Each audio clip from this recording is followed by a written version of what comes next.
Hey everyone, and welcome back to the show. Today we have an awesome guest, Brian Martinez. Brian, thanks for being here. Thank you so much for having me. I appreciate that.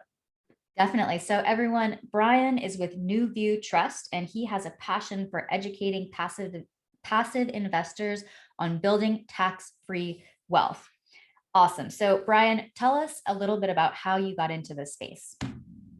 That's a pretty cool question to ask me because my story is a little bit different. But I was working in the fitness industry. I did that for 10 years, and I had this wonderful lady come in. I took her around the gym, gave her a tour, and she started telling me all about what she did. And she started telling me about New View and self-directed IRAs. And my first thoughts were, I've never heard of this before. Is this a scam? Like, is this a pyramid scheme? How come I don't know about this? Like, I have an IRA, but I thought I can only invest in the stock market. She started telling me all these cool things that her clients do, like buying parking lots and buying offshore property, investing in apartment buildings and student housing. And I was like, okay, I need to learn more about this.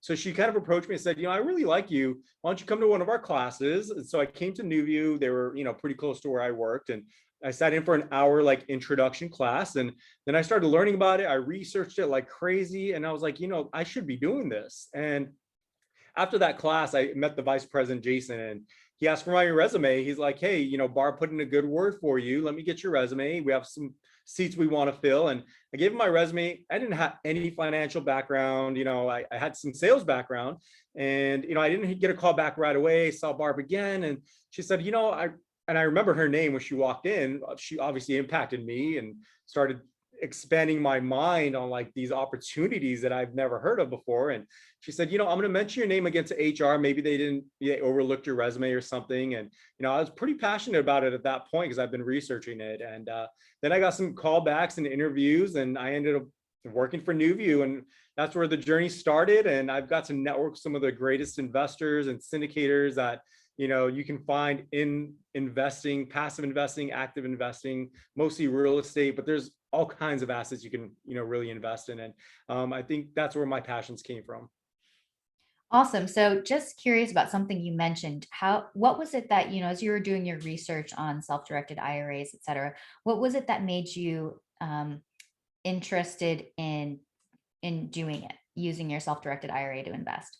So my money was sitting at, a Fidelity account from a previous employer. And I didn't understand the stock market. I would pick and choose things that were not very risky and hoping and crossing my fingers that would grow. And I think there's a lot of people in the same boat. They just don't know where to put their money, what's a good investment, what's a bad investment, especially in the stock market. And if you're not paying attention to it on a daily basis, you could lose money. I didn't put in anything risky, but I didn't have control of it. And it kind of just drove me crazy. It's like, well, where do I go to learn this? How can I make, this $10,000 account really grow? And when I started learning about the self-directed IRAs, it just, light bulbs kind of just literally were popping out. And I was like, oh my God, I could totally do this. It's not a whole lot of money to start with right now, but, I do have a friend that invests in real estate. He does flips. Let me see if maybe I can do a note to him. And that's how I started using my IRA. I was doing private lending. Okay, awesome. Yeah, that's super interesting. So let's start with the basics. For someone who is new to this concept of self-directed IRAs, how would you describe them? Okay, so self-directed IRAs, they've actually been around since the 1970s, and most people, they don't know about the power of self-directed IRAs. So you have companies like Fidelity, Charles Schwab, Merrill Lynch, right? Those are probably the most well-known companies, and most employer plans are restricted to the stock market. However, if you ever left that employer, you have the ability of doing a direct rollover from those old 401k plans or those previous employer plans to move them to a self-directed IRA like New View Trust Company. What our clients invest in is called alternative assets. So the number one asset majority of clients will buy is real estate. After real estate, then mortgage notes are probably second. Private lending comes involved in the mortgage notes because it's secured by a piece of real estate. So it kind of goes hand in hand with real estate. And then we've been having a lot of people investing in things like precious metals, cryptocurrency. Definitely right now, people are investing in a lot of startup companies. That's another thing, private placements. But there's a big variety of assets you can buy in a self-directed IRA. The things you cannot invest in are collectibles, and you cannot invest in life insurance. So those are the two things that are completely off the list. You also can't do any transactions between what's called disqualified parties. The disqualified parties are the IRA owner, their spouse, their parents and grandparents, and their children and their grandchildren. So as long as you're not doing transactions between those parties, if you were to buy like a rental property, those disqualified parties, they can't live there, they can't be the renters, they can't even put the sweat equity into the property because it's got to be passive and it must remain at arm's length. So that's what I would probably tell somebody that's brand new to this is those are the rules, but there's a wide range of investments and opportunities you can still invest in and still stay within the rules. Okay. So when somebody comes to you that's interested in opening a self-directed IRA account, what are their typical reasons? Like, what are the range of reasons why they're interested in investing? Yeah. So the main reason that people want to invest, majority of the people that when I answer the phone or calling are usually in their late 40s, early 50s. And I'm gonna tell you why. They're starting to think about retirement. And shame on somebody like myself. I wasn't really thinking about retirement either in my early 30s. And if I would have known about this sooner than later, I would have been doing things like this as well. But I think people start panicking around that age group and they're like, okay, I only have about $50,000 in my IRA or my 401k. What can I do so that when I retire in 10, 15 years, I can retire wealthy, at least comfortably? So they start doing research and they start watching our webinars and hearing these podcast interviews, and it opens up their mind to like, hey, why do I have my money in the stock market? I need to diversify my portfolio.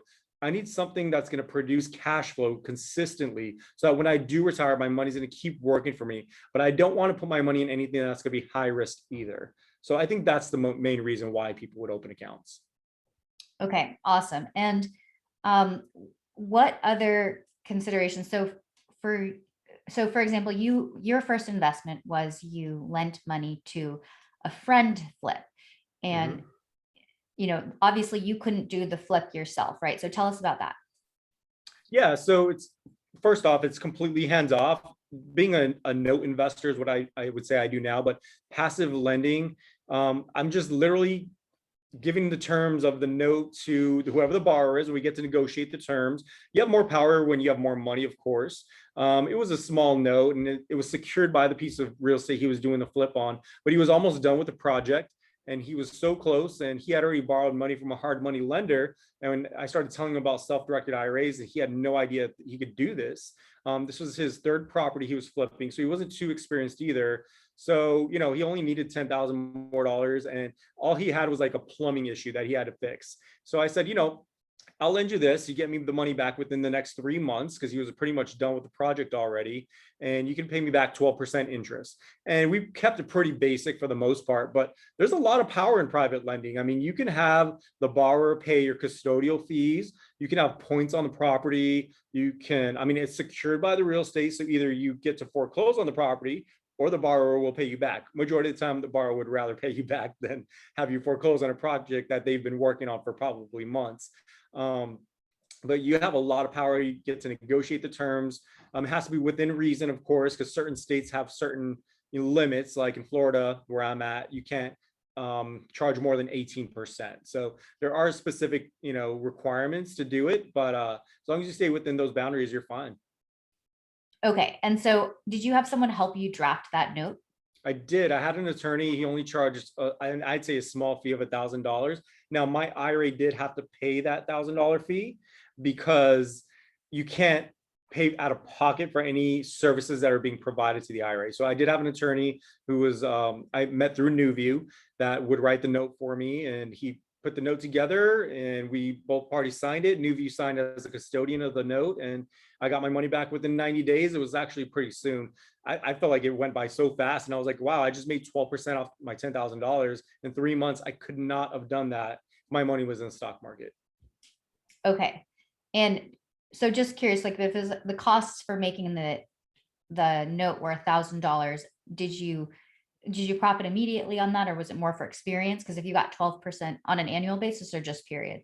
No, just period, just 12% total Okay. on the $10,000. But I had to make a contribution to the plan to cover the expense for the attorney. So I made a small contribution to the plan for that part because I wanted the note to be even numbers, keep it pretty simple and dry. And, I didn't want it to be overcomplicated, but I really did it mostly for the experience. Yeah. Because if I'm going to be working for NewView, and my clients are doing things like this, I want to understand how they work.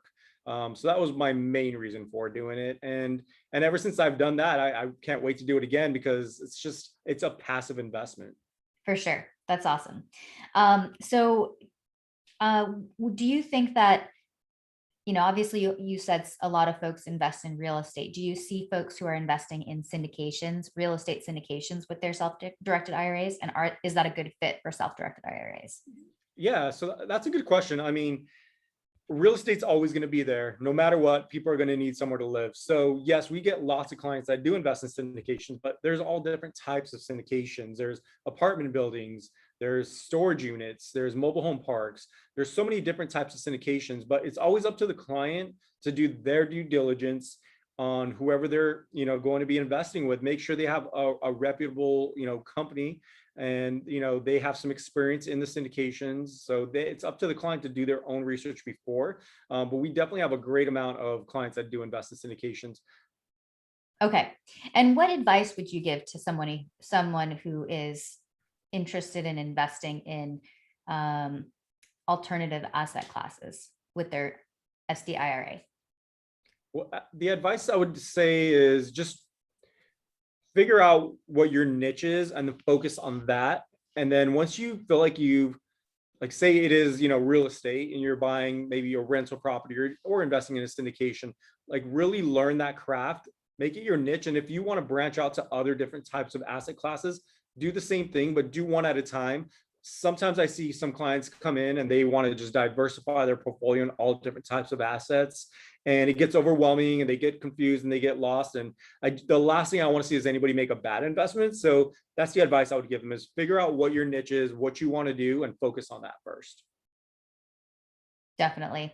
And can you give us a rundown of the costs associated with setting up and operating a self-directed IRA with NewView? Yeah, so our fees are very low. We charge no fees and take any commission from any of your investments or your returns from your investment. We only have fees when it comes to processing documents, doing record keeping or tax forms. So we charge $50 to open the account. But for anyone listening to this podcast, I will waive that fee for you. You just mentioned it. And we have an annual fee. So the annual fee includes all your record keeping. It includes tax forms like the 5498, which reports the fair market value to the IRS, which we report on an annual basis. The 1099-R, which reports, any distributions taken, from your account throughout the year. So we do that reporting. That's included with the annual fee. And then it's either $295 per asset, or the annual fee is based on the value of the account. So there's two options. You're always welcome to change between the two, depending on how you're investing and how value your portfolio is. So typically, if it's a smaller balanced IRA, you might want to start with the portfolio value. And then as it grows, you might want to switch it over to the asset-based option. That's nice. And then you said is there really only one setup fee of $50 that's waived? Yes, that is waived for anyone listening to the podcast.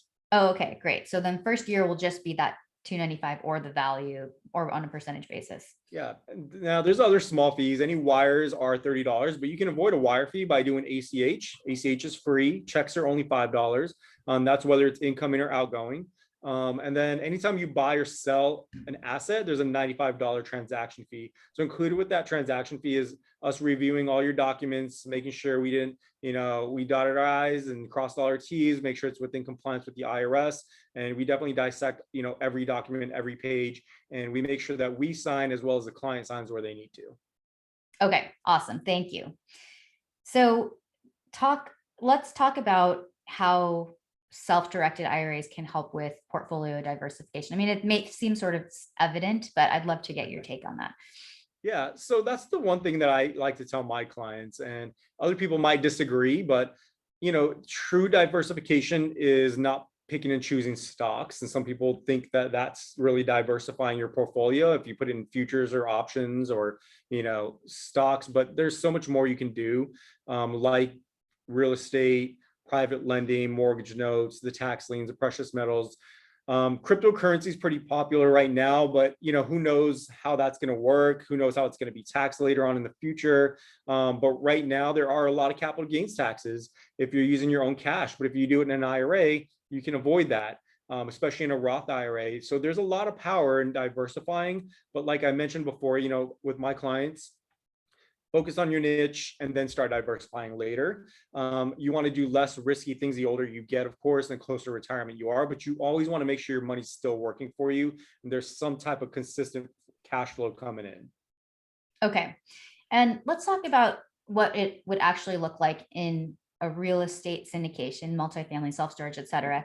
Say somebody invests into a syndication using their self-directed IRA, Mhm. then the deal cash flows during the life of the deal. Yep. So that money goes directly to the self-directed IRA, correct? Yeah, exactly. So if the IRA invests, let's just say the buy-in was $50,000, and then they start getting their returns maybe after the first year, maybe it's a 5-year deal. All those returns come right back to the IRA because it's retirement money, so it's patient money. And that's the good thing about using a retirement, account, is that it's meant for retirement. So you have plenty of time for that money to keep on working for you, keep on growing. You don't need it right away. Not so 59 and a half is as soon as you can take that distribution. Most people don't even start taking distributions till about 65 when they're actually retired at that point. Most Americans don't even retire until 65. So why not do investments like syndications? And I'm non-fiduciary. I'm not telling you this is where you should put your money. I can't do that, but I'm just kind of giving you an idea of how patient money works. And syndications could potentially be a decent type of investment to put in your portfolio, because it's patient, and then it's going to grow tax deferred or tax free. It just depends what type of IRA you're using. You can't do that with your cash. You're going to pay capital gains tax. Okay, so let's just break that down for everyone. So a K1 that'll show our depreciation losses, Mm-hmm. that's issued to the IRA. Is that correct? That is correct. Yep. We have an accounting team that processes those K1s. So with that being said, as well as, in syndications, there's usually leverage involved, which can trigger what's called UBIT or UDFI, depends on what type of deal it is, of course. But sometimes, even though there's a taxation involved in that because there's leverage involved, it doesn't mean they can't get great returns from these investments. Sure, definitely. Yeah, I know that's probably a UBIT, UDFIs that we'll do that another day. Yeah. But so when it comes to the capital gain, so then I guess the losses are just accumulating, and then what happens when the property is sold? So when the property is sold, at that point, they would typically report either losses, but hopefully gains, and they make all their returns and it gets paid out at the end. Okay, and then the gains are, I know this isn't tax advice, this is just general education, but the gains are then to the SDIRA, they're Correct. taxed at, how are those taxed?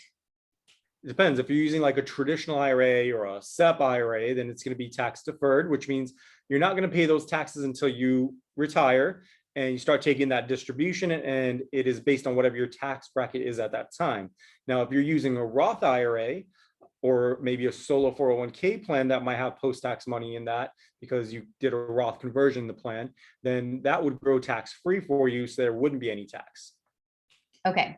So yeah, I think this is just something to clarify if you're thinking about using your self-directed IRA, make sure to clarify your specific tax situation with your custodian and with your accountant, et cetera. Because there are some nuances which are just good to be aware of as you're going into it for the first time. So before we wrap up, Brian, let's talk about solo 401ks and who they're good for and why someone might be interested in using one. Okay. Yeah, I love solo 401k plans. It's a really powerful plan. Most people, same thing, they don't know about this plan. It's also called an individual K. Here at NewView, we call it a solo QRP plan, but they're all the same thing. A solo 401k plan is for any individual who's self-employed with no common law employees. Now, you can have business partners and still be eligible for a solo 401k plan.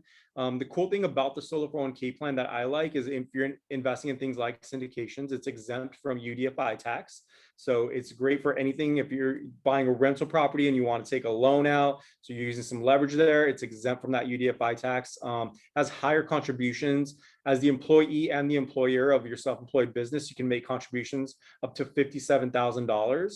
So most plans don't allow that. Like a traditional or a Roth IRA, the most you can contribute each year is only $6,000 if you're under the age of 50, and there's an extra 1,000 if you're over the age of 50. So you can't put a whole lot of money away. But those people that are high earners and they're self-employed, this is a plan that I think anyone should look into because of that ability to put a good amount of money away, and then going forward, grow that account tax-free or tax-deferred, depends on if you've made that contribution pre-tax or post-tax. Awesome. Thanks. And can you give us an idea of how much those plans cost to open and operate? Yeah, so a solo 401k plan is $300 a year. That's all we charge for the plan and trust documents. You are your own trustee. It's a very DYO type of plan. It comes with checkbook control. You process your own transactions and you do your own record keeping. So it's very different from the self-directed IRA, but it's got a lot of pros versus an IRA, and I can always cover those. So if you contact me directly, we can discuss the differences and see if you're eligible for that plan.